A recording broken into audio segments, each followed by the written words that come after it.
বিজেপির তরফে আজকে আরো একটি প্রার্থী তালিকা প্রকাশ করা হয়েছে। কলকাতা পোর্টের আমরা দেখেছিলাম যে প্রার্থীর নাম ঘোষণা বাকি ছিল এবং শেষমেশ কলকাতা পোর্টে বিজেপির প্রার্থী হচ্ছেন রাকেশ সিং। রাকেশ সিংকে প্রার্থী করা নিয়ে বিজেপির অন্দরে কিন্তু একটা মতানৈক্য ছবি আমরা দেখেছিলাম।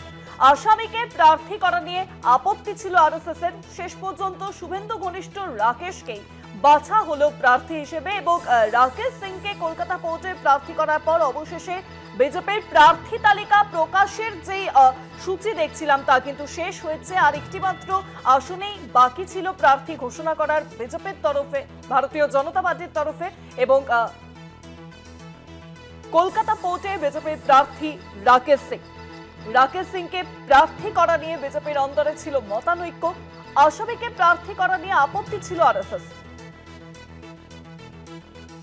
শেষ পর্যন্ত শুভেন্দু ঘনিষ্ঠ রাকেশকেই বাছা হলো প্রার্থী হিসেবে। আর আমরা দেখেছিলাম বিজেপি এবং আরএসএস এর মধ্যে কিন্তু একটা মতানৈক্য তৈরি হচ্ছিল রাকেশ সিংকে প্রার্থী করা নিয়ে, কিন্তু অবশেষে দেখা গেল যে রাকেশ সিংকেই প্রার্থী করা হয়েছে।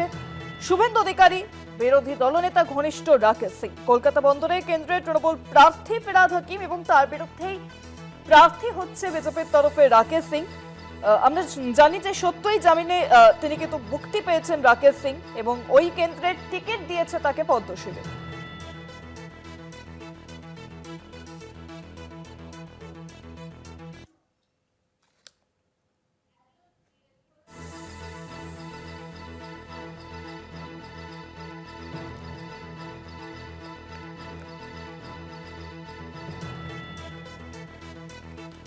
কলকাতা বন্দর কেন্দ্রের তৃণমূল প্রার্থী ফিরহাদ হাকিম এবং সেখানে যে একজন দাপুটে কাউকে দিতে হবে, কিন্তু সেক্ষেত্রে দেখা যাচ্ছে যে একজন জেল ফেরত আসামিকে প্রার্থী করা হয়েছে এবং রাকেশ সিংকে প্রার্থী করা হলো।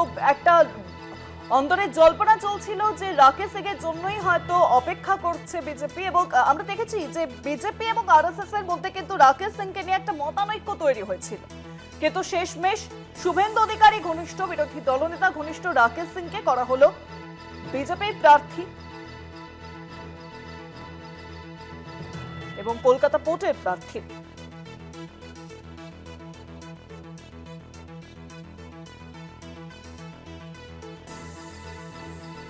ফোনলাইনের সঙ্গে রয়েছেন তৃণমূল মুখপাত্র অরূপ চক্রবর্তী। অরূপবাবু, কলকাতা টিভিতে আপনাকে অনেক স্বাগত। অবশেষে আজকে বিজেপির প্রার্থী তালিকা শেষমেশ প্রকাশ হয়েছে এবং কলকাতা পোর্টের প্রার্থী করা হচ্ছে রাকেশ সিংকে। একটাই প্রশ্ন, একজন জেল ফেরত আসামিকে প্রার্থী করলো বিজেপি অবশেষে? দেখুন, বিজেপি নেতা রাকেশ সিং কোন চিহ্নে প্রার্থী হবেন আমি জানি না। পদ্মফুল চিহ্নে হবেন না কোকেন চিহ্নে হবেন, কারণ উনি তো কোকেন পাচার করতে গিয়ে ধরা পড়েছিলেন। তো প্রার্থী হতেই পারেন, যে কারণ গণতান্ত্রিক অধিকার। কিন্তু উনি যে জামিন পাবেন সেটা জামিন পাওয়ার 3 দিন আগে থেকে গোটা শহর জানে।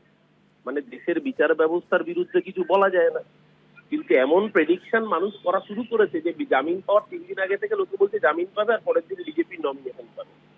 ঠিকই আছে, দুনিয়ার স্মাগলার, দুনিয়ার মাফিয়া, ড্রাগ মাফিয়া, তারা বিজেপি প্রার্থী হবে, এটাই স্বাভাবিক। কিন্তু আনফরচুনেটলি যেই বিচারপতির এজলাস থেকে তিনি জামিন পাচ্ছেন সেই বিচারপতি মাননীয় কৌশিক চন্দ্র, তিনি একটা সময় বিজেপি আইনজীবী সেলের নেতা ছিলেন এবং তার ভাই পারিজাত চন্দ্র কলকাতা পুরসভায় বিজেপি প্রার্থী ছিলেন।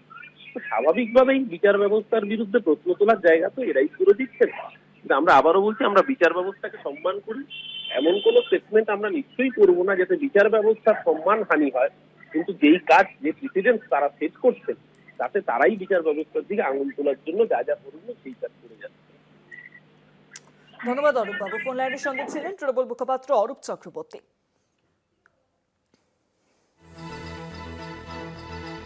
কলকাতা বন্দর কেন্দ্রের তৃণমূলের প্রার্থী ফিরহাদ হাকিম, সেখানে কোনো দাপুটের নেতাকেই রাখা হবে এমনটাই কিন্তু বিজেপি বারংবার চাইছিল এবং সেখানে জেল ফেরত আসামি রাকেশ সিংকে করা হলো প্রার্থী।